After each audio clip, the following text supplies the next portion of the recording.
நீங்கள் பலனடைவீர்கள் என்ற புத்தகத்திலிருந்து ஆவியானவர் நமக்கு உதவி செய்கிறார் என்ற தலைப்பின் கீழ் இப்பொழுது கேட்போம்.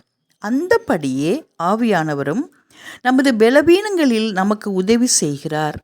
நாம் ஏற்றபடி வேண்டிக்கொள்ள வேண்டியது இன்னது என்று அறியாமல் இருக்கிறபடியால் ஆவியானவர் தாமே வாக்கு கடங்காத பெருமூச்சுகளோடு நமக்காக வேண்டுதல் செய்கிறார். ரோமர் 8:26. உண்மையுள்ள ஒவ்வொரு ஜபத்தையும் பரிசுத்த ஆவியானவர் குறித்து வைக்கிறார். பிறருக்கான என் மன்றாட்டுகள் அனைத்திலும் ஆவியானவர் எனக்காகவும் எல்லா பரிசுத்தவான்களுக்காகவும் பரிந்து பேசுகிறார் என்பதை தெரிந்து கொள்ள நான் கற்றுக்கொண்டேன். ஆனால் அவருடைய பரிந்துரைகள் அனைத்தும் தேவனுடைய சித்தத்தின்படி இருக்கிறதே அல்லாமல் ஒரு போதும் அதற்கு முரணாக இல்லை. ஆவியானவரும் நமது பலவீனங்களில் நமக்கு உதவி செய்கிறார். மேலும் தேவனாயிருக்கிற ஆவியானவர் தேவனுடைய சிந்தையை அறிந்திருக்கிறார். எனவே பிணியாளிகளுக்கான அல்லது மற்ற தேவைகளுக்கான நம்முடைய ஒவ்வொரு ஜெபத்திலும் நாம் தேவனுடைய சித்தத்தை கருத்தில் கொள்ள வேண்டும்.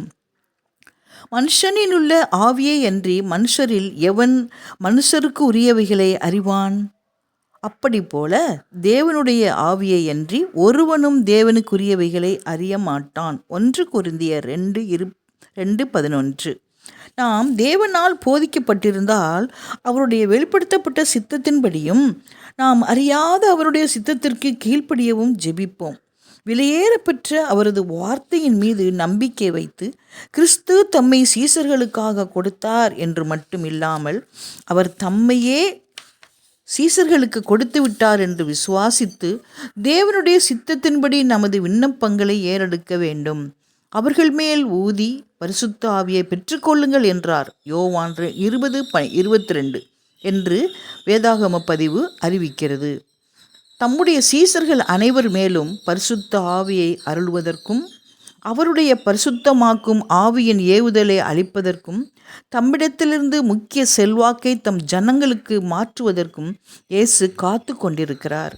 இனி அவர்கள் 2 எஜமானர்களுக்கு ஊழியம் செய்ய முடியாது என்பதை அவர்கள் புரிந்து கொள்ள வேண்டும் என்று விரும்பினார். அவர்களுடைய வாழ்க்கை பிரிக்கப்பட முடியாது.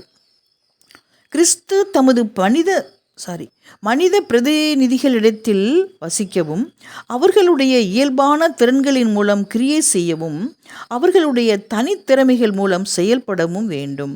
அவர்களுடைய சித்தம் அவருடைய சித்தத்திற்கு ஒப்பு கொடுக்கப்பட வேண்டும்.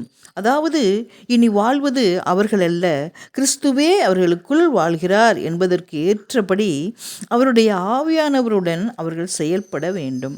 தமது பரிசுத்த ஆவியை தருவதன் மூலம் பிதா தமக்கு அளித்துள்ள மகிமையை அவர் அவர்களுக்கு வழங்கி இதனால் தாமும் தம்முடைய ஜனங்களும் தேவனுக்குள் ஒன்றாய் இருக்கலாம் என்னும் சிந்தையை அவர்கள் மீது பதிய வைக்க இயேசு முயன்று கொண்டிருக்கிறார்.